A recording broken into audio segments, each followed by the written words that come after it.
On today's episode, can Jiu Jitsu make it into the mainstream? Chasing GOAT status. Can competing too long ruin your legacy? The importance of Jiu Jitsu in public school curriculum.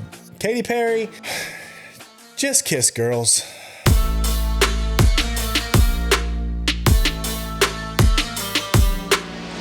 Ladies and gentlemen, welcome back to the pod. My name is Kenny, and this is episode 82 of the BJJ Balance podcast. We had some technical difficulties last week, and we are back with Matt. What's going on, brother? What's up, guys? Welcome back. I tried to patchwork last week, a little audio love for you guys, but I'm glad to see your ugly face again, Kenny. I got to see it for a couple of minutes, but you sounded like a robot last week, but we've got it figured out, I think. So here we are. Oh, yeah. It's WrestleMania today, Kenny. I don't know what that means. And if you don't know what that means, Kenny doesn't know, but your boy is a geek. I'm actually one of the few guys that watch wrestling that still slayed chicks. Okay. So look, I'm a unicorn in the wrestling space. Yeah. Is what they call me. Okay. I don't. Everybody gathers around Matt and asks him what vagina feels like. How? Let's watch the Royal Rumble. Like, then you're going where? Yeah, I'm going to my girlfriend's house. What are you talking about? You don't want to play Magic? I do not. But we made it. And today's WrestleMania. So there's supposed to be 8 hours of wrestling starting at 3:00 today. Straight. 8 hours of wrestling. It's like CJI, right? And then tomorrow, another 8 hours. On Easter? Yeah, which is a real problem for me over here because the wife has got plans. I got to go see family, so I'm not going to be able to know what's going on, and I'm pretty sad about it. I'd kind of rather just watch wrestling. WrestleMania 2 days in a row. That was not a thing when I was a kid. It used to be one day, but it's such a big event. They made it 2 days. Yesterday was the Hall of Fame. I was up to 3 a.m. watching the WWE Hall of Fame inductees. Who got inducted? Anybody? It was good times. Baby had at 5:00 in the morning call time. I'm like, oh boy. So we going on 2 right now, but we're all good. Anybody get inducted to the Hall of Fame that I might know? Anybody from our generation of Triple H? Oh, okay. Triple H. I think that's 2 overdue. 2 words for you, Kenny. Suck it. 2 words, dude. He's in. So he's the big name. It doesn't Lex Luger. Okay. Yeah, Lex Luger got in. Earthquake and Typhoon, the natural disasters, the 2 big fat guys. Yeah, I remember Earthquake. They got in. Broke Hogan's ribs. Yeah, I think that was Yokozuna, but yeah. No, Earthquake did break Hogan's ribs. You're right. Correct on that. Yes, he did have a run with the Hulkster in the early 90s. Yeah, so there's some good guys. It was good. Damn. That's impressive. Those guys are massive. Like Earthquake was a big fat guy, but that is all cardio. So the fact that he's able to go out there at that size and do it, that's what they say about us ultras, dude. That's why there's not a lot of us. There's not a lot of bigs like jiu-jitsu. After a while, I'm like, dude, this thing sucks, dude. I'm going to, go hang out in the shallow end and drink some brewskis. You know what I mean? Like, but no, if you're a big guy in jiu-jitsu, you've weathered the storm. Your cardio is pretty good. So these big guys and these ultras in jiu-jitsu can surprise you. You're not wrong there. Oh, Matt, we've had some wild stuff happening in the week of jiu-jitsu this past week. Yeah. Yeah, Kenny, me and you kind of got into it. We kind of got into a little the rebuttal yesterday. Yeah, And Kenny kind of disagreed with me. This is how this podcast started, by the way, guys, because he just disagrees with every take that I had. And I'm like, you know what? I think we'd have a good podcast. And he's like, I got this shit right here. And I was like, oh, here we go. BJJ Balance was born. I said that I think people who think that jiu-jitsu can't be a mainstream sport, what do you have to say about golf, right? What do you have to say about golf? Only people who watch golf play golf. There's not really a lot of people. I mean, maybe there's a rare few, but for the most part, the people who watch it play it. And Kenny had a rebuttal and he said stuff like golf's an easier game to understand. It's hit the ball, put it in a hole. Here's your number of strokes you have to hit it. And then you get your total at the end. That is all true. But so I could say the same, Kenny. Here's my rebuttal. I could say the same for jiu-jitsu. A choke, an arm bar, all the guard, mount, the positions, the basic positions are very easy, just like hit the ball into the hole. It's very, very easy. If you were watching that your whole life, it's very, very easy.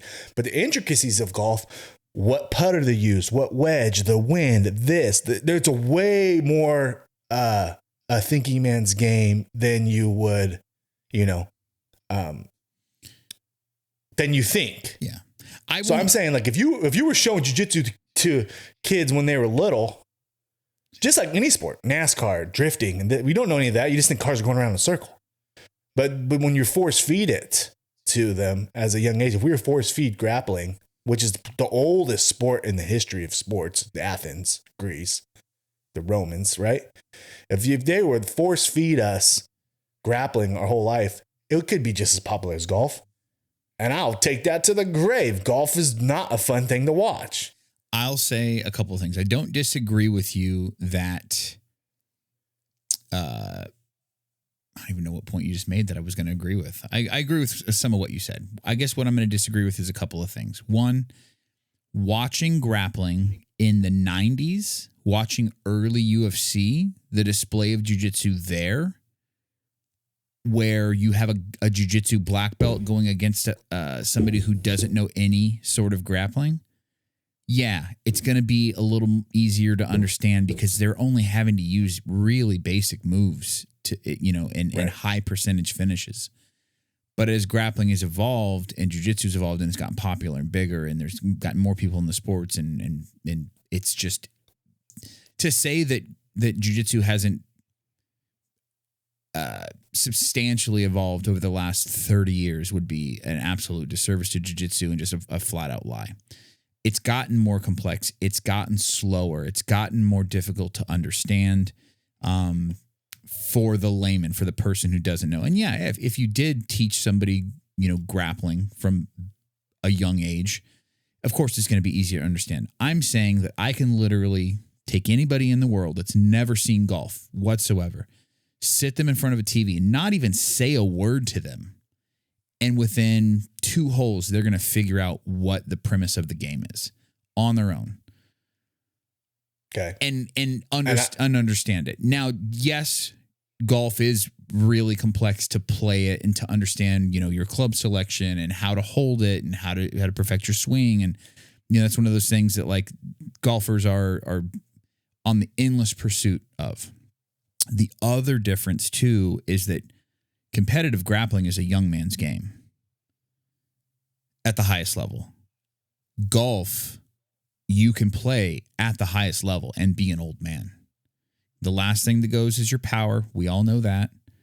And if you've developed the technique of the swing and you don't lose your power until the end, you can continue to play. There's plenty of aged golfers that are still, there's the youngest golfer on the tour and the oldest golfer on the tour, there could be 40 years difference in age between them. You know what I mean? And but they also have like the senior tour and the young guys. Oh, those are for the guys that want to play just like any other sport. Yeah, but those are the guys that want to play even longer. You know what I mean? But there's guys that are in their, late 50s, early 60s that are on the regular pro tour and still performing. So I think that's the main difference is it's just easier to understand.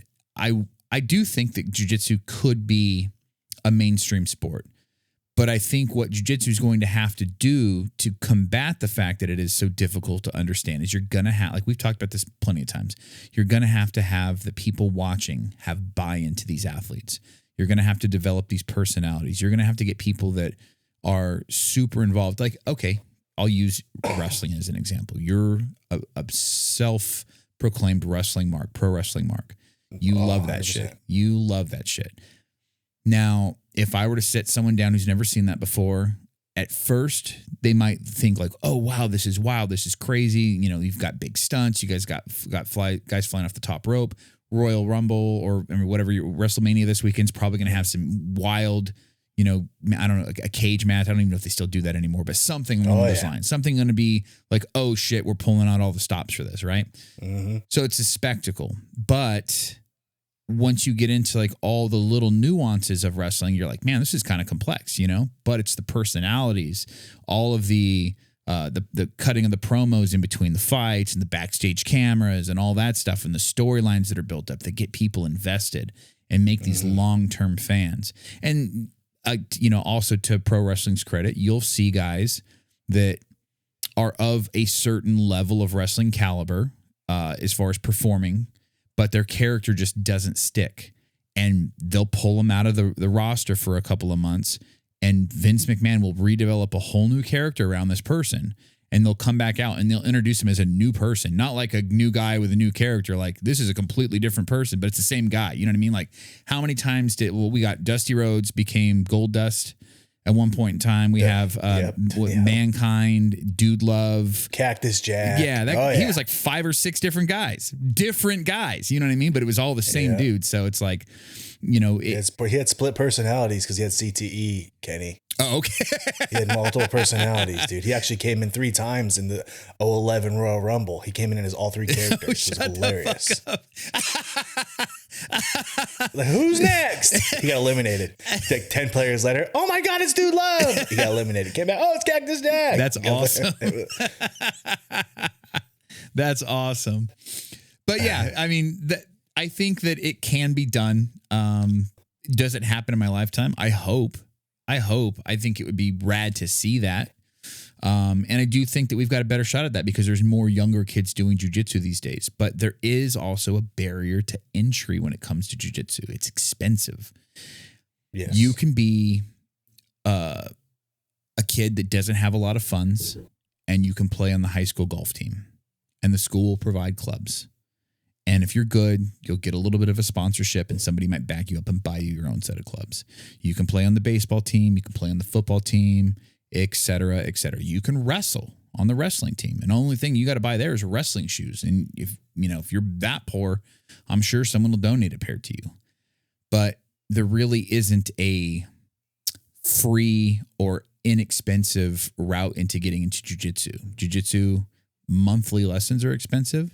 Jiu-jitsu gis are very expensive, or can be very expensive. So that it's not a season sport. It's not a season sport. It's like no, every month you grease that grease that bill every month. And somebody that I've had a couple people hit us up. There's a guy that reached out to me last week and was requesting to be on the pod as an interview, and I was just kind of explaining it's not really our thing, but I did kind of want to just shout out what he's working on. So he's really pushing, and there's a couple of guys in our comments I see often pushing this kind of thing. They're pushing to get jiu-jitsu into school sports, and I think that would be 1, huge for jiu-jitsu. 2, great for the kids that get involved in it, and just society as a whole. You know what I mean? Like, great for the ladies. I've came out and numerous times and said there's a lot of inactivity in the physical education department when it comes to girls. Yeah. They don't want to learn how to throw a football. Sports does not click a box on most girls that it does for boys. Right. They don't want to do that. I guarantee that if you put martial arts, we're proponents for jiu-jitsu, fine. But if you put, and now, of course, that's what I would choose. But if you put martial arts of any kind, I don't care if it's Muay Thai, karate, whatever, it's better than nothing. I 100% guarantee a girl in school would want to learn how to defend herself.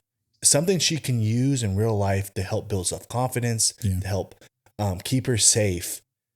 I guarantee they would rather learn that than learn how to throw a football. I can attest to that. So I've mentioned this before. The high school I went to had a martial arts instruction, and that was something you can opt out of PE to do.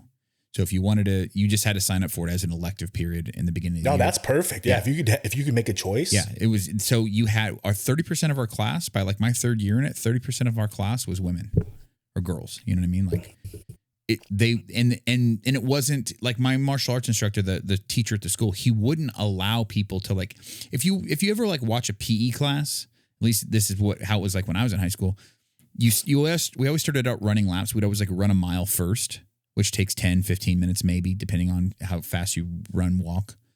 And then after that, they would go into the actual PE curriculum. But a lot of the times the girls are like, I don't want to do that. So they either don't dress out and then they get marked down so they get a shitty grade for PE, which is wild.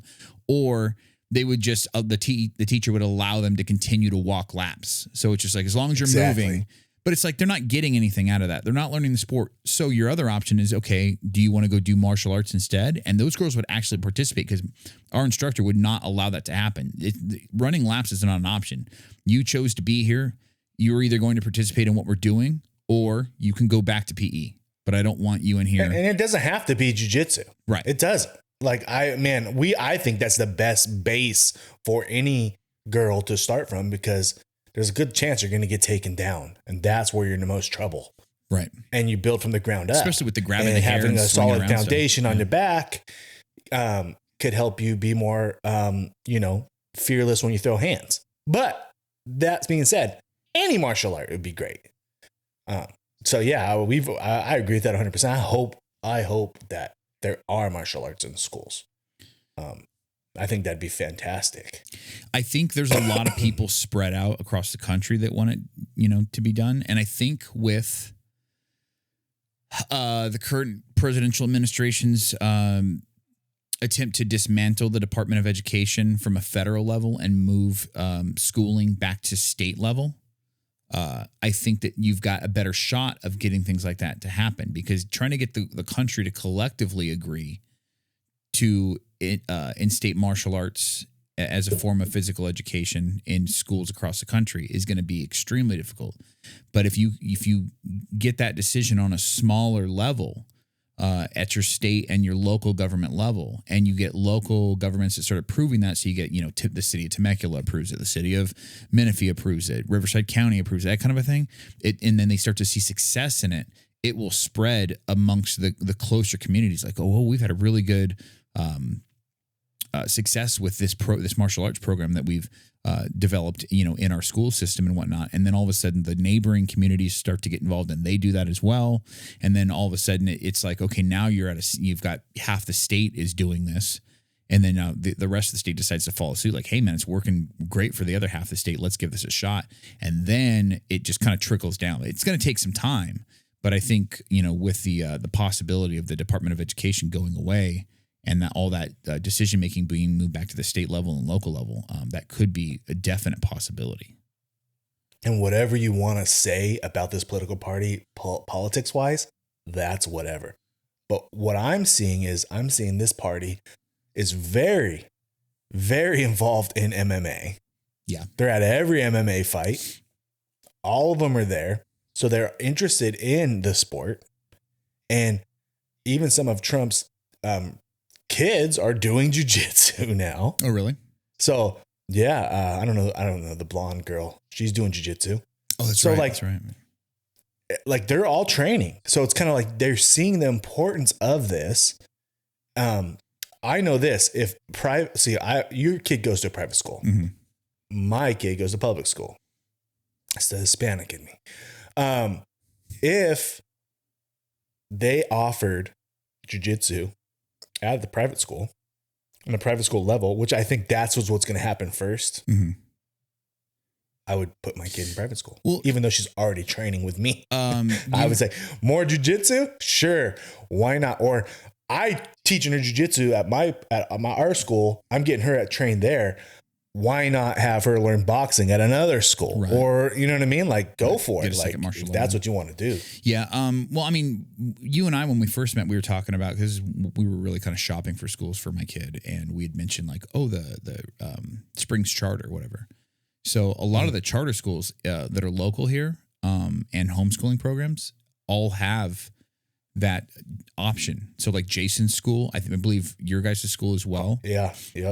So, there is that option for those kids that are in like those charter school programs or the homeschooling programs to in lieu of PE, the schooling will actually pay the jiu-jitsu academy for jiu-jitsu lessons.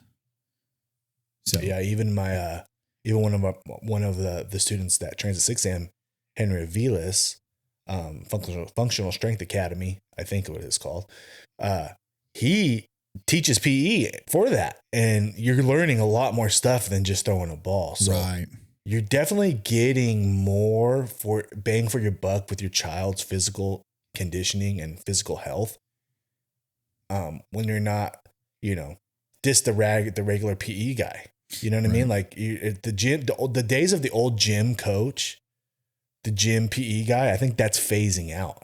And I think maybe individual training for your kid is the proper way to go to get them the right tools to be successful on whatever they choose to do in their life. Right. You know, it's wild. And the piggyback real quick, okay. The piggyback before we lose the rebuttal here. It takes a unicorn to change a sport. Whether it's WWE and Hulk Hogan comes around and changes, Hulkamania runs wild, changes WWF forever. Or there was Dr. J's and George Mikens and Elgin Baylor's and all these guys. But then Magic Johnson and Larry Bird came, and then Michael Jordan Unicorn came in and boom, changed basketball forever, made it prime time. Football, you get all of a sudden Elways and Dan Marinos come in. Now football is big again. It takes a special athlete to turn it on its head. When you got your GSPs and all those guys, they turned MMA up. Chuck Liddell came on the scene, and there were thousands of people. The Iceman took off. A unicorn can change a sport. Yeah. Tiger Woods, golf was an old man's game. Tiger Woods comes in. He made golf cool. And he made golf cool. Yeah. And then it blew up. Well, not only that, we just, culture jiu-jitsu just needs a unicorn. And I'm not saying that we have one yet. Maybe we do. We have great guys. And I would say Craig Jones is a unicorn, but not in the way we need him, a unicorn for the sport to grow. He's a unicorn. I'm bringing eyeballs to the sport. We need our Jordan. We need someone that's marketable. That's a great, but also marketable to kids. And, you know, maybe we thought maybe Gordon was going to be that because he was that. But, you know, there's rumors of Gordon retiring now. Yeah.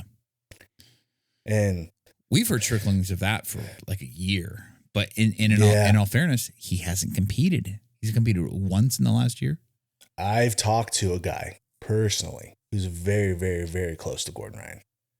And retirement is a thing.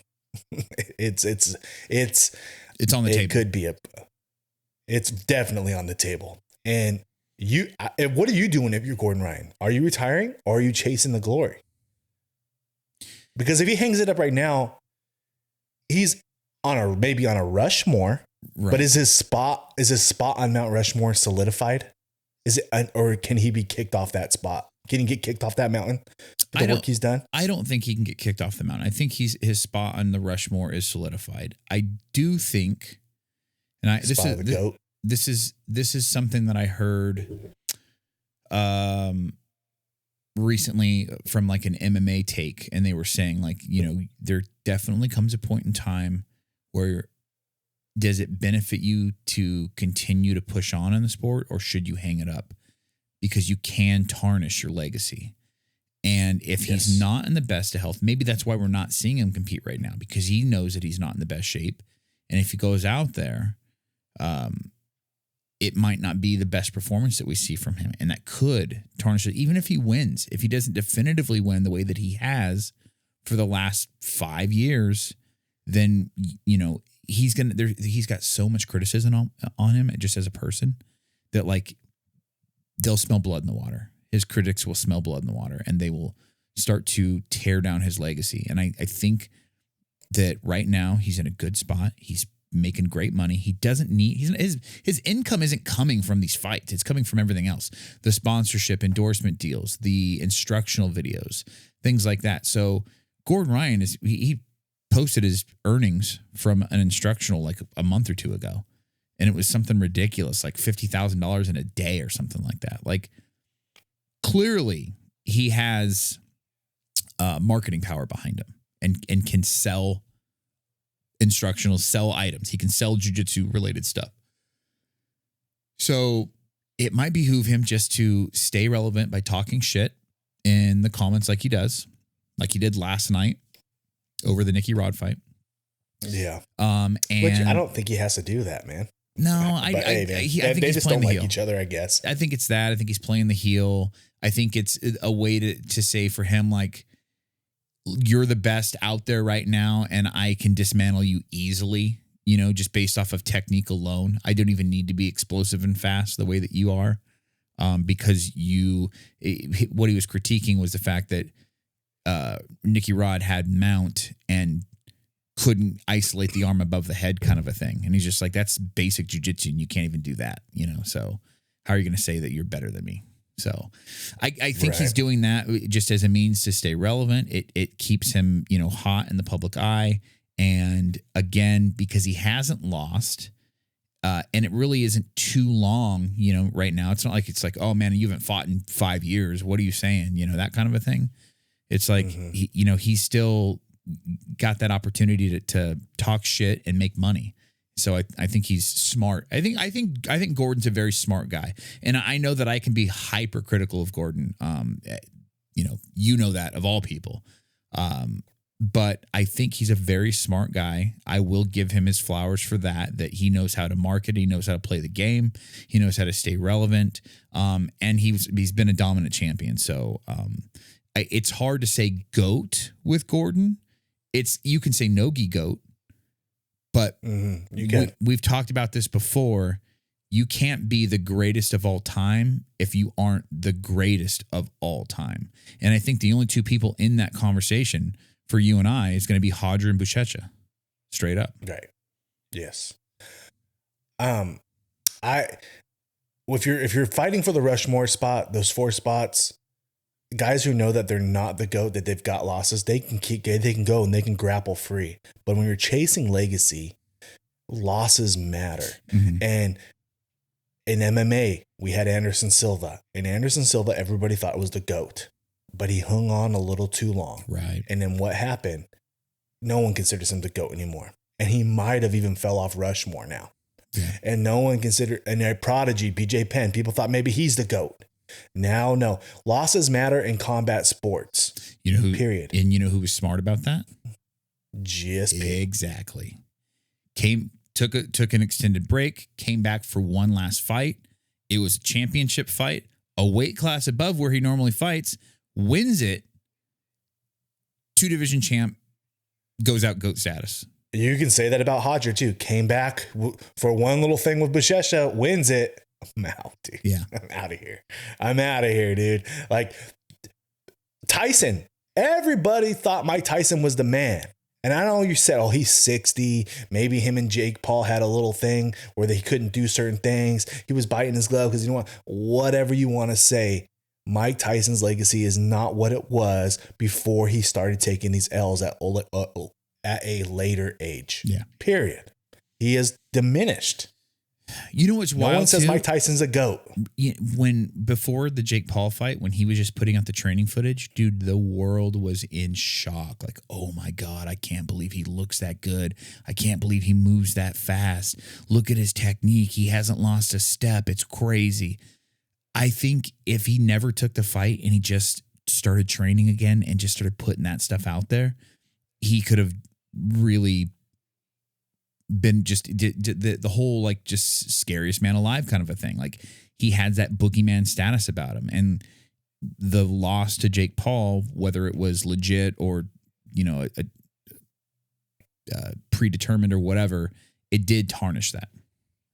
Yeah, I mean, when you're chasing the GOAT status, yeah, littlest things can affect it, and the public eye is the public eye, and whether by hook or by crook or by age or by whatever, the last thing we saw was you not getting your hand raised. And that will affect your bottom line when it comes to GOAT. That will affect guys like us talking, water cooler talking after class, who about this guy versus this guy. Someone's going to bring it up. Yeah, but he lost to that YouTuber. Yep. Or, you know what I mean? Like, well, Jordan on the Wizards, he wasn't like what he was on the Bulls. I mean, he still averaged 24-8, but they didn't make the playoffs. They got the 12th seed. It wasn't like a Bulls thing. He could have went out against Byron Russell, hit that cross, hit that jumper from the corner or from the elbow, but he didn't. He came back for the Wizards, and his legacy, that's not the way you want to go out. You don't want to be Patrick Ewing on the Orlando Magic. Right. You don't. Right. You don't. So yeah, and then the people who have wins over you're ruining their legacy. Like Chael Sonnen, you almost beat the GOAT. You had him. Now Chael Sonnen can't say he almost beat the GOAT. He almost beat Anderson Silva, was one of the greats. Right. But he didn't almost beat the GOAT. Yeah. So the more the GOAT loses, you affect the guys who had good fights against you. Yeah. Being one of the greats is a great thing, but it's not the GOAT. So it's especially in MMA. I think that is a big thing. And I think John Jones. Hold on, my wife's FaceTiming. I keep texting her on podcast and she can't get it. Hold on. Oh, she hung up. Okay, I'm sorry. So she's about to get on the podcast right now. Keep calling me. I think that's something that John Jones is aware of. You know what I mean? I think he knows that, like, right now I'm the GOAT. I don't think anybody. I mean, the people are definitely going to dispute that because they're going to say, well, the PED allegations. But when it comes to the fighting, hands down, he's the GOAT as of right now. Now, if he takes a fight against Aspinall and he loses, it'll matter. It'll matter. It'll fucking matter. It fucking matter. GSP jumps right back up there. Yeah. Yep. Right now, no one's saying GSP. John Jones takes an L, even if he's older. He takes one L at a weight class, a heavyweight. That's not even his 205. Nope. Like, oh, he's just a 205 GOAT. GSP will jump right back up in the conversation. Because guess what? They both got 2 losses, even though one of them was against Hamill. But it doesn't matter. And I think that... Hold on. I'm podcasting, honey. I love you. Have a good day. I'll call you when I'm done. I think that Jones is aware of that. And I know that even Rogan talked about this recently on his podcast. He was saying that John's only walking around at like 230-ish. He could easily cut back down to 205, bro. For sure. So what's to say he doesn't just relinquish the heavyweight belt, say, hey man, I was a 2-division champ. I did what I needed to do there, drops back down and fights a Pajeda at light heavy or fights an Ankalaev. You know, and even when John had his 2, when he wasn't really training hard, and that's what people say, and Dominic Reyes and Santos gave him that hard fights, and some people thought maybe Jones lost those fights. I don't. Some do. His legacy took a little hit on that. Yeah. Like your argument with Gordon, like if he goes out and he doesn't do Gordon type things and guys give him a good match, and he wins, but it's not as easy as it normally has been, guys like us will talk about it. Yeah. People. That's just what happened. Yeah. They're gonna say he looked slow, he looked sloppy, he looked whatever. You know what I mean? The pack has caught up. Yeah. Yep. Why risk it, especially if you've got commas in your account? Exactly. And a loss could hurt that. Right now, you don't need the fight because you're still making money on all that residual income. But you take a fight, and even if you win, if it's not the definitive win that you are always used to having, that is going to slow down your money. And that's the last thing he needs right now is for his money to slow down. Especially if the retirement conversation is real in his head. I need to capitalize and make as much money as I can right now while I'm still hot. And I'm not even having to work for it. I laid the groundwork ahead of time. I don't need to do any more work right now. There is nobody that's beating me right now in people's minds. And the stress of longevity. I mean, the guy has bad stomach. Right. He doesn't have any children. So like, the stress of being like, dude, no one knows what's going on with me. I'm like been sick for like 6 years. I can't figure it out. Right. Am I going to procreate? How long am I going to live? Right. Like what's going on here? Yeah. Like, but also I got to put it in training camp and go beat the highest level guys. Right. Are you here mentally to do that? Like, it's not just the injury that's slowing him down. I think a lot of people think, oh, the injury, he can't because his stomach doesn't let him train. Do you ever think that maybe the stomach injury or the stomach issues that he's having is taking a mental effect on him where he can't focus because he's worried out, am I dying? Like, what's going on? I can't eat food. I can't do this. Am I going to make it? Am I going to have kids? Right. Am I going to leave my wife by herself? I mean, there's other things I don't think people really take into consideration when you're not feeling good and the doctors can't figure out what's going on. That's, you know what I mean? How do you focus on training camp? Right. No, that's all a great point. All a great point. I think we got some questions, brother. All right. Let's see what we got here. Nice, we got a few. We got Dommy jumping in as per usual. This guy's always good for questions, and they're always comp based too. I like it. Do you have a pre-comp superstitious ritual? I used to shave my head, 0 clip. Okay. Before matches. I just thought like, it just like, I don't know why, but I just thought like, it just put me in like it was almost like made me feel like I was like going to battle or something. So I'd really like 0 clip my head. And then my wife would just be like, just quit doing that. But I can slip out of headlocks better. And you know what I mean? Like, so I would really like, so yeah, I would shave my head to like literally a 0 clip, look like Remy. I just like, I would look like you, Kenny, almost. There's really 0 clip. I tried to develop this. It just nothing really felt right. You know what I mean? I almost feel like this is something that you need to stumble upon by chance, where you're just like, oh, that's what did me. You know, that's why I did so well this time. You almost, I guess I'm not right, but you don't want to like screw yourself either. Right. Like, now I got to do this every time. Right. I got to find I need to find a Sonic burger right now. Like, you don't want that. And like you ate the item that was, a temporary menu item. Yeah. You're like, no, the McRib, I gotta fight. Sorry, the McRib's canceled, dude. It's gone. Like your dad, it just shows up once a year. I need it. And then all of a sudden you've ruined it. Like, yeah, no, you don't want to want to make sure your superstitions are like easy. I remember when I played basketball in high school. And it was JV, so don't fucking get crazy, guys. I scored 36 points in a JV game. I was feeling it, but there was something in my shoe when I was playing around, and like there was a nickel in my shoe. So you threw a nickel in your shoe somehow.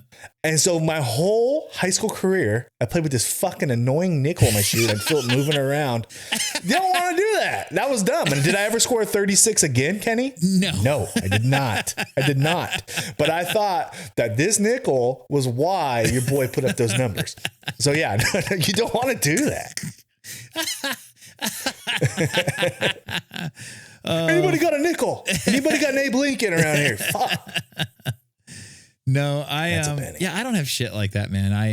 I try to my first comp as backdoor action with the wife, like that's your superstition. Like, honey, no, poop dick. You're never competing again, motherfucker. No, I tried like listening to music and like getting in a zone, like developing a mindset and whatnot. None of that really worked because it gets broken by the second you go into the bullpen. And you're now surrounded by the guys, you're waiting in your little caged area for them to walk you over to the mat. Like everything you did up to that point goes out the fucking window. Yeah. I love that feeling though. That in the bullpen feeling. Like, is this him? Is this him? Oh, I love that. I like the feeling of when you actually see the guy, like you definitively know, like when you're standing in front of the mats and you don't know which guy you're going to go against. Oh, you two are next. You're like, and you're just like, okay, now you're sizing him up and you're like, this is the motherfucker. Now it's not like is it him? It's this is him. And you start to look. Do you do extra shit, Kenny? Are you like, nah. No. I think that shit's corny, in my opinion. I see guys do it all the time. If it gets them in the mindset and locks them in, by all means, good for them. But as a watcher, I think that shit's corny looking when they're fucking stomping the mat, fucking slapping it, and whatever. Like, whatever, man. You're fucking causing undue damage to your head. You don't need that shit. And there goes 3 brain cells. You know what I mean? Fuck. Honestly, having a good coach, and just being able to have a conversation. I remember the second tournament I did, the first IBJJF I did, I had our brown belt Danny was outside of the bullpen, and he was just talking to me, and it wasn't even about like my game or anything like that. He was just like, you feeling good? Like, do you need any water? Just making sure that I was okay up here. Not even like on a competitive jiu-jitsu level, but just calming my nerves down. And then when I walked over to the mat, I felt good. You know what I mean? And then the other thing that I like is Jason will say like, can you, like before the match starts, hey, Kenny, can you hear my voice?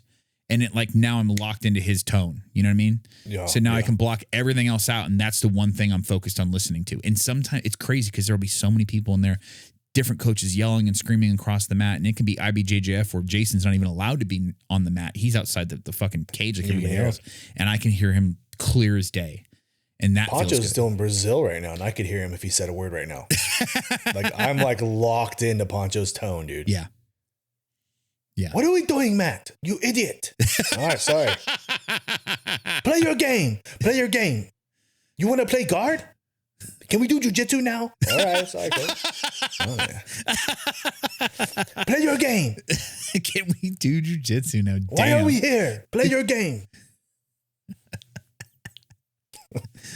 Oh, fuck. Sorry, coach.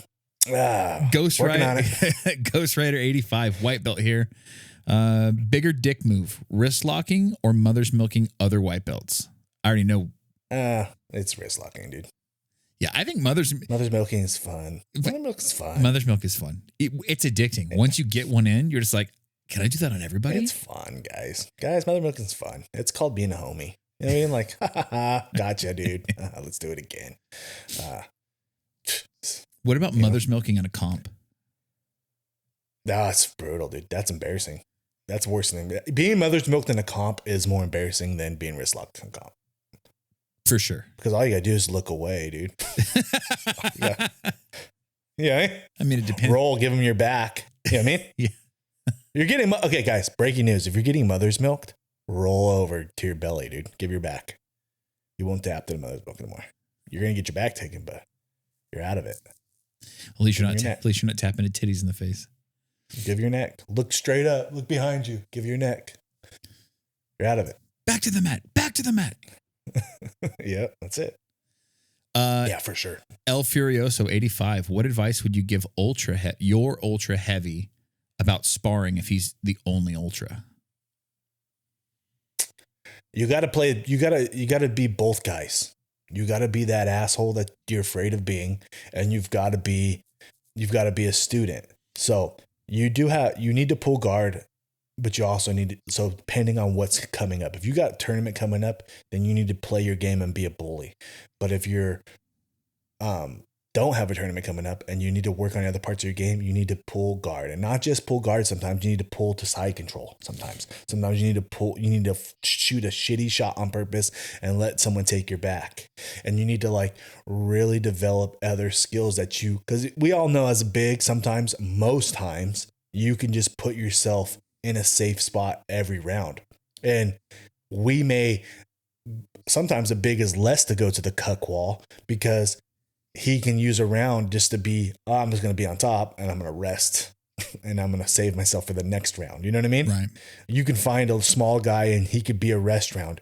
Rest rounds are easier to find as bigs. So you need to play both. If you're ramping up for a tournament, then yeah, be the bully and tell them like, hey guys, I'm working on comp stuff today. I mean, you just got to communicate and you got to. Yeah, that's fair. You just got to play that game. You got to play that game. Yeah. Tell them ahead of time. That makes like, hey man, sense. I'm working top. I'm gonna be heavy today. If that's something if you're hurt, I'm just letting you know, like I'm looking for serious today. Like this is coming. Right. You know what I mean? Davis_MD, Kenny, what is your EDC loadout for your CCW? I actually came prepared for this. Oh boy. We're gonna do a whole EDC.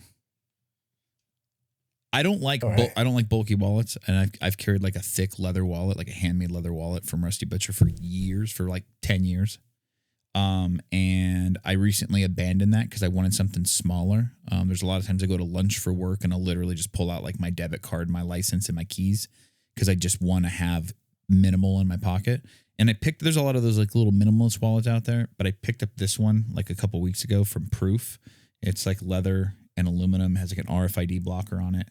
Not a sponsor, but we're definitely clipping this to get one. Yeah. I like this wallet because it's not mechanical. A lot of them have those little buttons where they flick your cards out and stuff, but that's a failure point to me. This one just has a little pull tab, a little like leather pull tab that pulls your cards up. So it's cool. It also came with a little AirTag piece as well. So I threw an Apple AirTag in there. So now if my wallet gets lost, I can just track it with my phone, which is dope. That's genius. And it has a lifetime warranty. So knife, I carry a knife. This is the stuff that I literally carry on me every single day. Knife, I got this from Die Free Co. It's called the Calvin. It is a fixed blade knife, very sharp, fits good in the hand. I think it's like a 3.5 inch blade, and comes with a little Kydex sheath. I carry a tourniquet, because if shit pops off and I need to stop bleeding on me or someone else, I've got that. Mm-hmm. I recommend this for everybody. They're inexpensive. I think for a good tourniquet, you're going to spend like $25 and just learn how to use it but this could definitely save your life or someone else's. So this life. is like always in your car or in your bag, huh? I have one in the car and one in my bag. Flashlight. I carry, this is the Streamlight, ProTac 2. Very, very bright. And it's USB rechargeable, dope light, and it's super heavy duty. You drop it, you're going to be fine. Fuck a mag light. And then last but not least, QVO tactical holster with the wing, SIG P365 X macro comp, Romeo X enclosed emitter dot, and an extra mag. Wow. This man is fucking James Bond over here. That's crazy.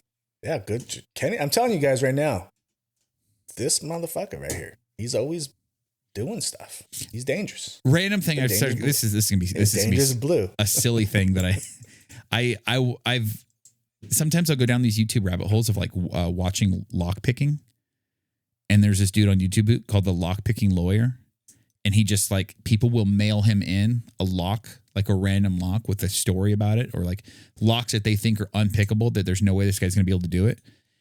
And he'll like tell the story about the lock and how it's made and what the internals are like. And then he'll pick it on camera in like seconds. And then just be like, it's just not an unpickable lock. Well, he made this little thing. It's a fidget tool, but it's a lockpick fidget tool. That's like a gravity knife, if you're aware of what those are. But it is a gravity lockpick. So I have a little practice lock here. And I've been learning how to, or attempting to learn how to pick locks, and then I'll start carrying a lock pick on me as well because that feels like a useful skill. I don't know why. Okay, shit, cool. There you go, guys. Kenny's dangerous. Dude, Inspector Gadget over here. Last question. This is from Davis_MD as well. Matt, what's your EDC for UPS? Carl's Cup. Perfect time for a Dude Wipe sponsor.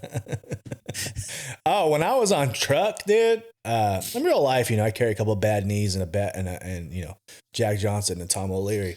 But when, and I do have a knife, and I would like to be able to have a concealed carry to have my gun, even though now they're saying it's just a felony. You know what I mean? Misdemeanor. Misdemeanor, rather. Sorry, it's just a felony. Yeah. It's just a misdemeanor now if you get caught. You know what I mean? So maybe I'll start carrying anyways. Carry the Glock around. But in my UPS truck, the UPS guy has info notices where you leave. Sorry, we missed you. We'll be back at the same time tomorrow. I missed you again, motherfucker. We have those, and then we have Gold Bond, baby powder for that bag because you'd be chafy on a hot day here in SoCal. Gold Bond is like Listerine for your nuts. Yeah, dog treats. That's smart. Yeah, we got some dog treats. Got to be friendly with the dogs en route. Big water jug. It did not. No toilet paper. That was a one time. It was a one off. Okay, your boy. You know what I mean? That was a one off, guys. So yeah, definitely. Just stuff like that. Lunch pail, dyad board. Do you? There's obviously no AC on those trucks. Is there like a fan or anything like that? Some of them have fans. Some of them do have fans. When you turn on the engine, like fans will go off. What do you do for hot? Like it's I had a supervisor. You put your fucking you put your leg out the door. Let the fucking wind hit up that whistle. I had a supervisor once said, if you're in the truck long enough to enjoy the AC, you're not working hard enough. So, we as UPS guys, we make more money than the average ding dong ditch carrier. Way more money. And the other guys, FedEx and DHL, day and a half late, and all these other guys, California Overnight and Amazon, they don't make shit. I hate to break it to you, but they're not. We make six figures, over six figures. But we don't have the AC. But they did approve on the last contract that all trucks are going to get AC because a couple of PS guys kicked the bucket and the trucks got burned out. You know what I mean? No shit. Heat exhaustion. So we had that. So that is getting approved. So as old trucks go to the boneyard, the new truck that replaces it has to have AC. Oh, damn. Slowly but surely, they're all EV. They're all electric. We used to have stick. And all that's all phasing out. It's getting a lot. There's like maps in there now. I used to have like blow up my map and like figure it out. Like it's way better now. So yeah, that's my was it an EDC? What's it called? Yeah, everyday carry. Yeah, that's the UPS everyday carry. Hey, Kenny, did those birds go to space? No, that's fucking bullshit. That's fucking bullshit. And then there's people who will argue. If you follow Kenny, you should follow Kenny at Freak Party BJJ. My man, he gets into some stuff sometimes. Katy Perry did not take flight. No, fuck no. She wasn't a firework. No. So I'm not even going to go into all the stuff that I posted online, but just the random little thing that I picked up. If you've ever seen a capsule like that is legit, like a satellite that's gone to space, or any of the SpaceX capsules that have come back, so you'll see them go, that launch up and come back. When they're coming back in through the atmosphere, they catch fire, and they're like covered in like a flame retardant and all that stuff. So, but there's like burn, like char marks on them and whatnot from entering the atmosphere. The capsule that Katy Perry came in looked like it was just wash and wax before it hit the ground. Shit was whiter than my butt cheeks. Exactly. And Matt is a wipe until the brown's gone kind of guy, and it was still. Oh, for sure. A lot of wipes. Sock. So yeah, sometimes I'm not just. There's so many things that don't add up. I'm not buying it. I think it was a publicity stunt. Let's not to mention the fact that they went to over 200,000 feet. Up. And then you said something about it made sense. The Red Bull guy. Remember the Red Bull guy? Yeah. So there was I don't know if you guys are all aware of this, but like 10 years ago, there's a guy for Red Bull. Like he wear a squirrel suit, and he went on a weather balloon 120,000 feet up in the sky, entered the outer atmosphere or whatever. And he was wearing a fucking spacesuit with an oxygen supply and all that stuff. This group of women with Katy Perry went 200,000 feet higher than that. And they come out looking like they're in a Fallout video game. Yes. Vault 77, dude. Yeah. No oxygen tanks, no nothing. Spandex fucking bell-bottom jumpsuits that literally are made for appearance more than anything. It was meant to look like, oh, we're going on a space trip. You know what I mean? Like fucking stupid. This was just a Bezos flex on Elon. I think so. Yeah, I think it's nothing more than that. Like, oh, look what I can do it too. I think send it your was wife that. up to space, bro. You know he was hoping she fucking kicked it out too. If she really sent your wife to space, you hope she died. You know, check this. I would not send my wife to space. I'd be scared, bro. I watched this video yesterday on Instagram, and it was a lady interviewing an old lady on the street. Right, the lady's in her probably going to be in her 80s at least, right? Mm-hmm. And the girl interviewing the old lady says, she asked her a question. She says, what is one thing that you look back in your life and it's still hard to believe that it ever happened? And the old lady says, the plane crash. And the girl goes, plane crash? You got into a plane crash? Like, tell me more. And she goes, no. Oh, I seen this. Right? She goes, her husband got in a crash. She says, I met the love of my life and I couldn't be with him because I was married. And 3 years later, I got a phone call from such and such airline that I lost my husband in a plane crash. And 3 months later, I was married to my soulmate. And I was like, damn. Damn, dude. This fucking old bird was married to a man she fucking hated. Clearly, just with the way that she did not shed a tear about this man's death. Dang. And 3 months later she did a heel click. Yay. Guess what happened?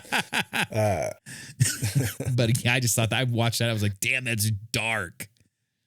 I saw that. I remember watching that a couple months back. I was like, dang, this chick's brutal. Yeah. That's it for questions, brother. Think what I'm thinking, brother? Aim for the bushes, my man. Aim for the bushes. My name is Matt at OS Nation BJJ. This is Kenny at Freak Party BJJ. Give us a follow us. Follow us on Discord, YouTube, Instagram. We want 7,000 by December. We're growing. We're coming everywhere. All that good stuff. I'll post on TikTok. Kenny won't. And before we go, this last week was pretty tough for me. Obviously Kenny and I have been outspoken about not having great father figures, and a lot of you guys have reached out to us, but it does take a village. And I did have male influencers who helped me throughout my life. My stepfather, Phil, passed away this last Monday. It was very, very tough for the family. He was an old school cowboy. He'd be hating this right now. He doesn't even want a funeral. He's not even going to have anything like that. Well, guess what, Phil? Your stepson has a platform. And I believe people didn't deserve how much of hard work you wore, how much of an impact you wore on my life. You always paid for my sports, paid for my clothes, introduced me into combat stuff, let me watch wrestling, taught me about NASCAR, taught me about all that kind of good stuff. And I miss you. I love you. And we will see each other again. So love you. And thanks for helping be a part of making me a better man and helping me be just helping me grow up to be who I am a little bit. You played a big factor. So love you. Have a good one, everybody. Os.